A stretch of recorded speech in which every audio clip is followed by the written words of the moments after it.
Hey, it's the Brian and Kindra show, and today we're going to be a little ADHD. It's perfect for us. Yeah. What are we talking about? I literally was looking at the page trying to figure out what we are talking about. Whatever we want to talk about. I don't even know. Yes. I don't know. Well, let's talk about windows and sunshine. Windows and yesterday sunshine. was so beautiful. I have no idea, of course, what yesterday looks like whenever this airs. Yes. But yesterday, I don't even know what the date is. In the real world. Yesterday in my world was like sunshiny, 80 degrees. It's been 90-something So today. gorgeous. Good. After work, Jack already had like the deck ready. Come on outside. Tilly and I are waiting for you. Just sit outside in the sunshine. Man, it was gorgeous. That was after he mowed the yard too. Yeah. Because he's a good man, Charlie Brown. Like, oh my gosh. After I got done showing houses till 6:40 tonight. last night. How many houses did I show? Oh, yeah. And one house, almost 2 hours. Yeah. Wow. It was insane. Which I appreciate because last time that was me. And like, but they're my favorite showings. That's my favorite. That's one of my favorite showings. But you're like, you're still there? Yeah. I'm like, yeah, I am. Yeah. And we're here. And so then I went home and my wife was on a trip and I got home and I was like, all right, Cecily, we got to eat something. And so we just rummaged through the fridge and created a meal, and then we played cards till 10 o'clock. Then we realized it's bedtime. Oh my God. I needed peanut butter, so I went to United on the way home. And then I ran across I didn't realize they did this. They had the ribs already cooked. Oh, and so I took those home and I told Jack, I'm having a hard time wanting to do anything. I'm not fixing anything else. I'm just eating these ribs. I mean, they were incredible. The only side that makes sense is bacon. Well, I didn't even make salad. I mean, that's what I'm saying. No bacon or anything. Bacon, side of bacon, or, whatever, pulled pork maybe. I don't know. So. Man, it was good. So yeah, like that's all about this show is randomness. Just randomness. Let's start with this one. Okay. Is it better to buy or rent? Man, that's a great question. And I would love to sit down and discuss it with you. Because it's going to take some time because there's so many variables. So, I mean, right now I've got some customers that I couldn't sleep last night because I was working on their budget. And then I dreamed numbers all night thinking, how am I going to help fix this? Budget. And so they probably are in a long-term cycle. So if I could find them a house, it makes sense for them to buy because their budget is set for the rest of their life, probably. So, but right now they don't have the down payment, so they're going to have to rent unless they move into the USDA style market. So there's a lot of variables. I mean, there's lots of variables. So yeah, rent wise, like right now, it makes sense for my middle daughter to rent. She lives in Georgetown, Texas. Right. She's going to move in a couple months closer to Austin. The house prices there are ridiculous. We know the market in Austin is dropping. I know that. We're studying that. I'm kind of watching that. And so for her, it's beneficial to rent. One, income's not stable. She don't know where she's going to live in a year. Exactly. If the real estate market drops while you're buying, then you could lose money if it's not appreciating. So it's better for her, even though the market may still be ticking up, it may not be ticking up enough to buy and resell in a year or two. Right. And to recoup your investment. So all that being said, man, it's a big, huge question. And it's my game. I want to help you. The question is as individualized as which house do I buy? Yes. Like it's that individualized. Yes. And so, I mean, you really got it. But you have an app. We have an app, the Palm Agent app. Yeah. It's really cool. With realtors, we have this app. I can put in how much money you make. I can put in how long you're planning on being here. I can put in the interest rate. I can put in what the appreciation rates are for your town that you're moving to or wanting to be. And it'll calculate, spit it out and be like, hey, here's what it's going to cost you to buy. Here's what it's going to cost you to rent. And then you can weigh out those options. Awesome. It's really kind of cool deal. I have the app too, but I haven't opened it. I don't know how to use it. Okay, so fun little. But it's a show on that. It's a fantastic tool that we have, though. to help. So if this is your question, give us a shout. I'll schedule you a time so you can sit down with Brian. He can open his handy dandy app. But better than that, we just have experience on our side and quite a few questions that we can help to kind of get to where we need to go. I will say too, sometimes that simply goes down to like, yesterday, one of my friends called and she said, okay, my mom keeps looking for a rental, but whenever she tells me how much the prices are for her rentals, I think she should just buy a house. So when you look at it like that, sometimes that's definitely goals. Then we want to make sure that you're seeing the right numbers, but also we want to help you buy the house. Yeah. Okay. How can I learn? This is a good question. How can I learn about my new neighborhood? So I'm not even going to say new neighborhood. I mean, like before I buy it, how do I make sure that that's the hood I want to live in? I'd go walk the neighborhood. When? Whenever you want to. When people are home. And when they're not. And when they're not. You want That sounds creepy, but I'm serious. You need to be creeping that neighborhood. Yeah. So I had a customer and I was showing them a house and I said, listen, the things you're already telling me of where you live now, would you please come back to this neighborhood on Saturday evening and then come back sometime during the week? They called me back and said, thank you very much. We would hate living there. Yeah. And I was like, because of what they were saying to me as we were showing them houses. Right. We were in the offer process and I thought, oh my gosh, they're going to hate it here. I don't know how to unsell the house. I mean, I don't want to unsell a house ever, but. No, but you also don't want to knowingly put somebody into a home that you know they're going to despise. So one of the last houses, the last house that I bought with my ex-husband, like I really wanted that house so bad. It was like my dream home because the wallpaper. But he was really concerned about traffic and about ease in and out of the driveway.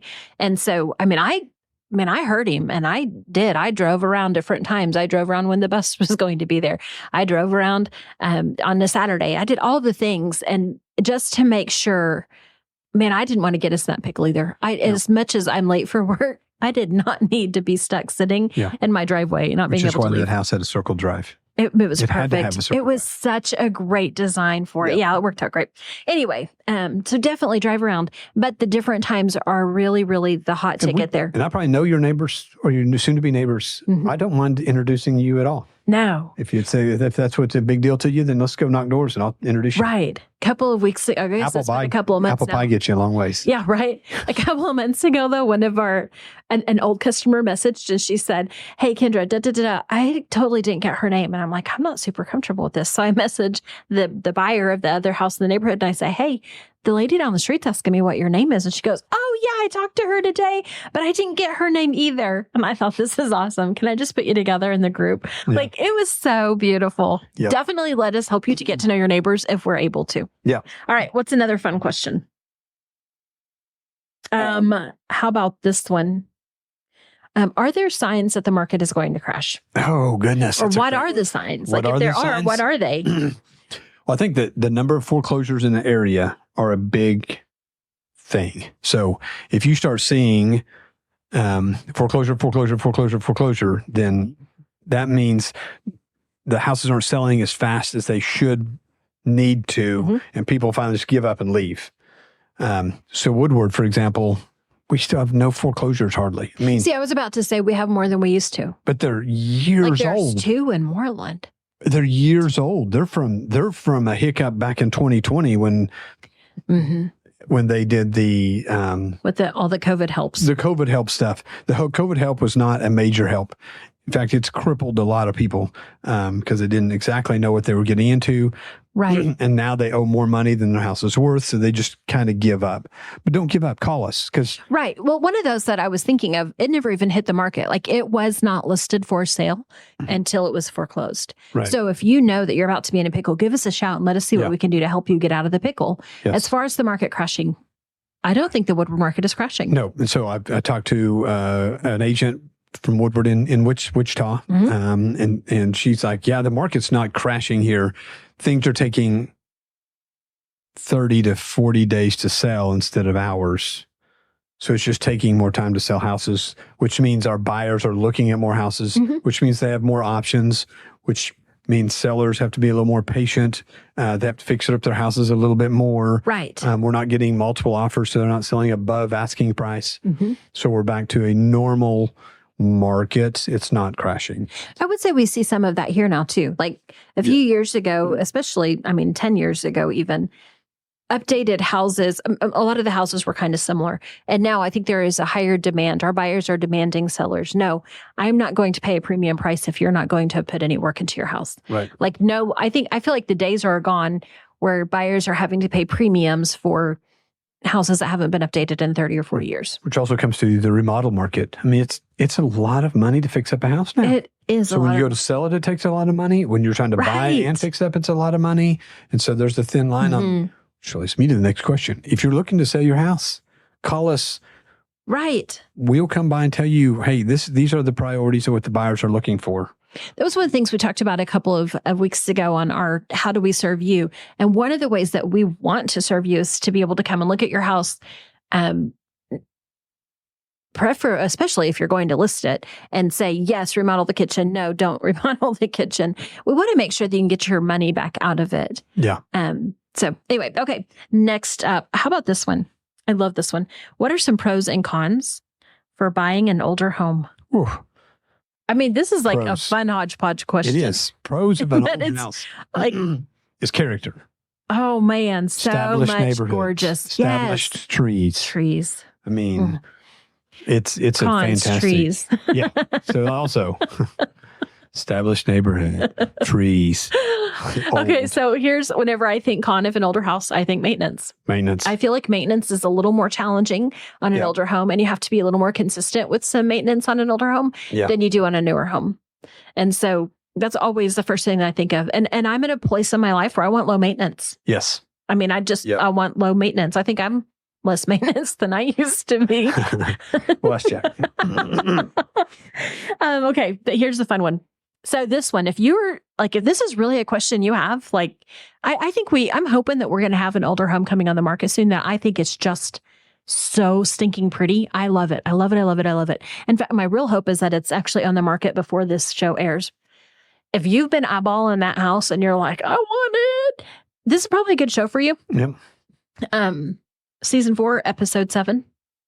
And that was July 10th of 2023. So you can go back on our YouTube page. You can go back on our podcast and find the episode. Like, if you can't find it, let me know. I'll find it for you and I'll send it to you. I think that was a good show. Here's the thing. The people that we had on the show live in older homes and love them. So I think for the right person, it's the right house.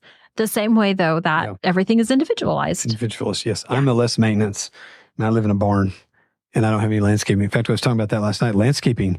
Individual I was showing to you last night. She's like, I just don't have time to do all this landscaping I've created. Yeah. And I said, yeah, come look at my house. We have flower pots because at the end of the season, I just dump them out and put them in the garage.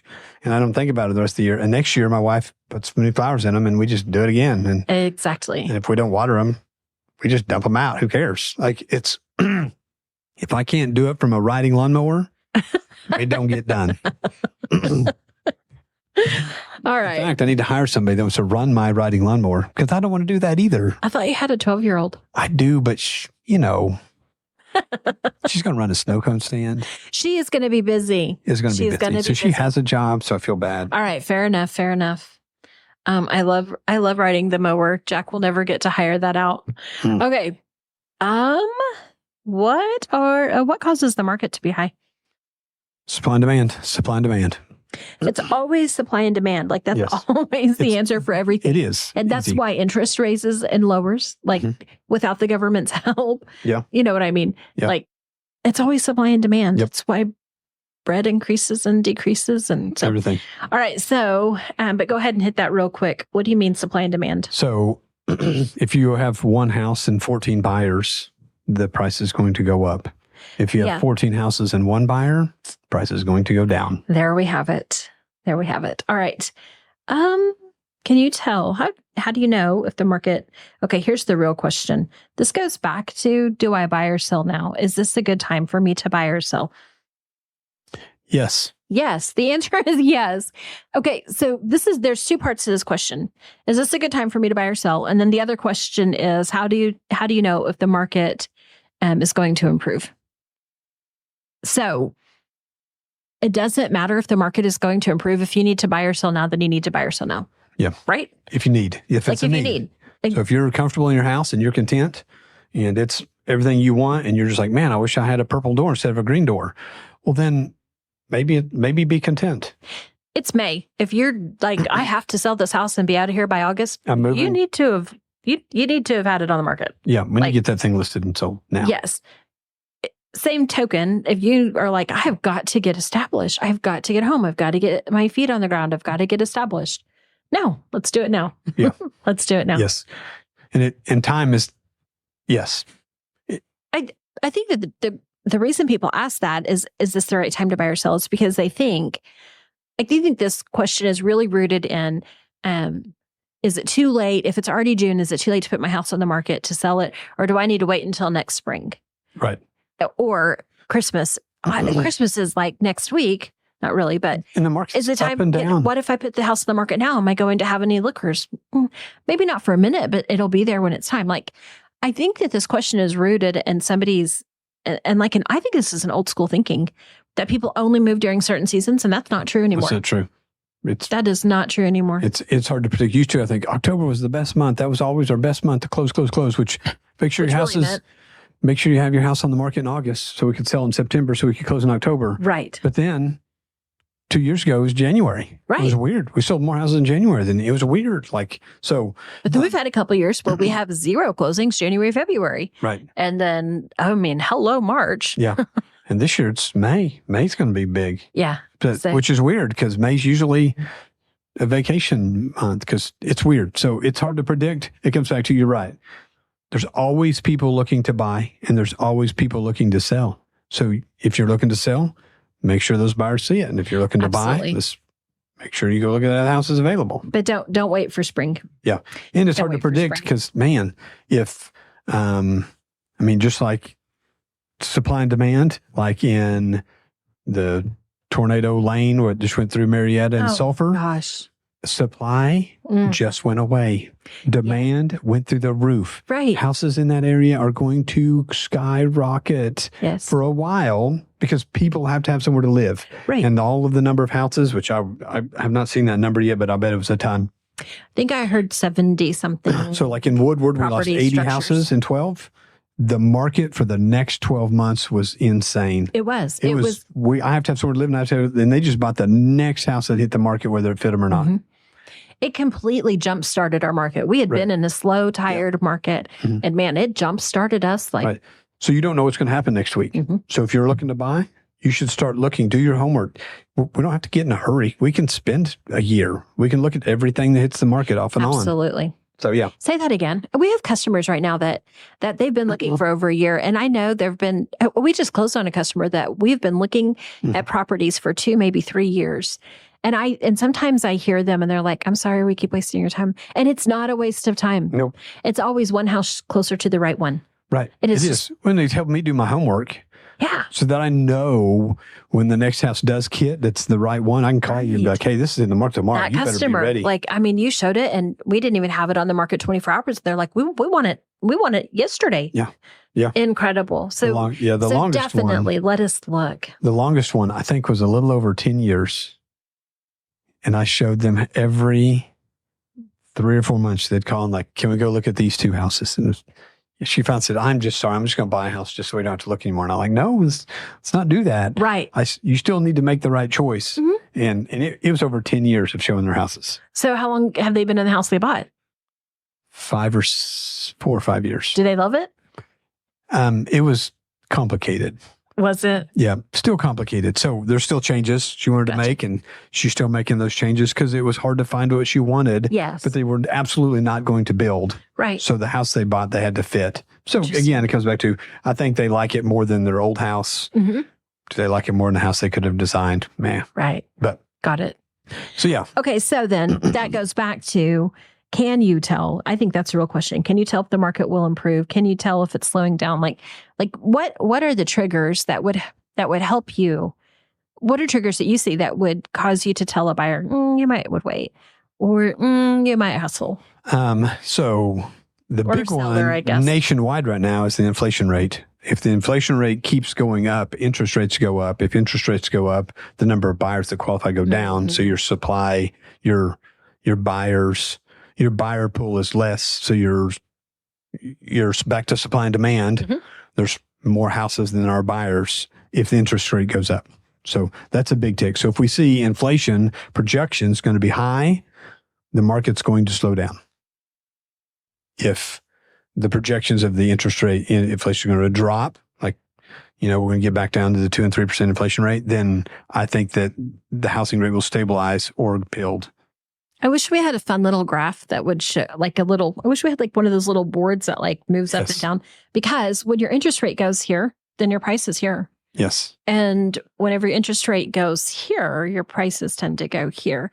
I don't think that we understand that in the respect of that's also what your payment is. Like, yes. So your payment, like you do the third hand, like your payment is where it stays. Yeah. Like if it's here, it's. Where's your interest rate? Well, if my interest rate's low and my your payment's here. And then but then I do this. Oh, look. Wait, the same. Oh, it's the same. Yeah. Because you're going to have to pay for it one way or the other. Right. You're either paying the interest or you're paying the house price. Right. Unless you're paying cash. Then it's different. Then high interest rates are what you want to see because the prices go down and you can buy cash. Yes. But speaking of mortgages. For those other 3 people out there in the world. Yeah. Please introduce yourselves to me so we can find the cash buyers. Yeah. All right. So this is some interesting things. So here's what I did this morning. I just kind of like typed in what people are asking about real estate. Yes. Like what questions people have about real estate. And then Nathan did it on a different platform than what I was using. And so we've got some kind of interesting things going on here. I was really interested though, somebody's opinion on Google said that the top, I said, what is the biggest problem in real estate? And they said, here's the top challenges. Housing affordability. Do you agree with that? I think it's really hard right now. It's really hard. Houses have. It really blew your mind yesterday working on that budget. Like I can see it. Like it's kind of changed your opinion about what life. How much money you have to make to buy a house. Yeah. It's a 2-income family. You have to buy a house. Well, I say that for everybody. I mean, you could be content. It comes back to fitting in your house. Yes. They're different circumstances, different families. Right. And so, I mean, it's just like housing in Austin, Texas. I mean, my daughter's looking and it's nearly impossible for her. You have to rent with people. So if you buy a house, you better have 3 roommates. You're sharing space to make that thing work. Her new lease that she's looking at for a 3-bedroom house is $2,800 a month. So they're each going to pay $1,000 for a bedroom. It's crazy. The affordability of houses in some of these towns, which means your income has to be substantial, which yes. I was looking at some of the job offerings down there and at Buc-ee's. And when you go through there, they got the big sign out front. Mm-hmm. Their assistant manager makes $125,000 a year. Really? Starting out. There you go. Okay. Well, starting out, they probably start here and go to here. Sure. But, so yeah, I mean, I don't, the Domino's and Hutch's and Jiffy Trips here in town, I don't think they're making $120,000 a year. Assistant managering. I don't know. I have no idea. But I know they make decent money for Woodward. Right. But also, I mean, our housing affordability is considerably greater than what your daughter's experiencing. Absolutely. So some of this, like some of what somebody else might see as a problem, this is the problem with Googling these questions. Yeah. Because it's like this huge thing and it's not specific to us. Yeah. Now, I do think that housing affordability has changed in Woodward the last few years. I do think the interest rate has hurt us. I think we're starting to get used to it again. Yes. I think it's starting to be okay, but I think it did kind of throw us for a loop. The other thing that I thought, I was like, heck yes, maintaining sufficient inventory. I think yesterday there were 56 houses, 54, 52. What were there? It was just over 50 houses, single family residences. So I didn't have manufactured homes on my search because I was looking for something specific. And it was just over 50 houses on the market in Woodward. That's really not enough for us to have a healthy market. It's so too few. It comes back to, we have buyers that have been looking for a long time and can't find a house. Yes. Because the right house hasn't hit the market for them. We're not the only ones that are still struggling with maintaining a sufficient inventory. Right. It's getting better. I mean, your Wichita friend is telling us she's beginning to see more inventory. And so things are slowing down a little bit. But we know that is still a little bit of a struggle. Keeping up with technology, this old woman says, heck yes. Like I want to do the fun things and I want to do the fun social media things. But by the time that I do all of this work, I'm having a heck of a time finding time to learn that one. Yeah. And I know it's time to upgrade my phone, but y'all. I'm out. As long as it's working fine. This is kind of why we keep going to the same phones. It's why I don't change to an Android, not because Richard tells me he doesn't want a green bubble whenever I text him. Yeah. It's really because I don't think I've got the brain. I don't have what did Cassie say the other day? I don't have enough space left in my drive in order to learn a new tool. I feel it. Yes. Man. Another problem in real estate, rising cost in the industry. So I think this is more specific to us. Well, it's as like agents, or is that? I think this is for everything. If you buy a house to remodel, oh gosh, yeah. I mean, our fees on everything we do are more expensive. Marketing is just expensive. It's newspaper, radio, sponsoring things. Every kid has an event. They come. They want, we want to sponsor as many events as we can. Boy, we want to sponsor your kids as much as we can, but what they're asking for gets more and more and more. And, right. And so it all of that gets crazy. So my mother-in-law's putting in a new shower. The bid for the showers were anywhere from $10,000 to $21,000. I'm like, this is crazy. So I called a buddy contractor of mine. I'm like, what do you think? He's like, I don't know. I'd probably help you out and do it for $7,000 or $8,000. I'm like, oh my gosh, $7,000 or $8,000. Heck, how do people afford this? Right. And so it is getting more and more expensive. And that's, his insurance and his everybody, he makes money, his employees got to make money, and then he's got to buy the tools and everything. And the tools are way more expensive. Vehicles are way more expensive. Insurance is way more expensive. Rising costs is a big deal. That just put all these things in my head that are not on this show. But when I put that into the terms of us as realtors and the value, I mean, our commission amount has not changed. Actually, our commission amount has, you're right. It's a percentage, so it changes. But remember we started with a company that charged, can we talk about how much, because we're in the same company, is this that whole? Well, we're talking to the world, but. It gets so confusing with whether or not, okay, so we started out with a particular percentage rate. We charged 7%. Yeah, and then we moved to different companies and we changed our, and we went down in our commission percentage. Okay, so you're right. Yes, because it's a percentage, 3% or 6% or whatever, 15%, 10%, it's 10%. And so if you sell for $100,000, 10% versus 90 versus 110. Right. Okay, I get it. Yeah. But if you live in Alva. But I am thinking the cost of fuel. If you live in Alva or Laverne, you have to charge more. Oh my gosh. Because you're driving more, the houses are less. You have to sell more houses to make any more money. Right. And so the percentage probably has to be more. Right. It's based on But it's something to think about because we haven't really seen much of a change. I mean, I've been working with you or for you, I'm not sure. Yeah. For a hot minute. And anyway, it's interesting. Yeah. I know my mortgage changed. Everything. Insurance changed. So, Hey, thanks for listening. It's the Brian and Kindra Show. If you got questions, give us a call, 580-334-2303. All right, Kendra Brown, 580-216-0090, and we will talk to you later. Yep.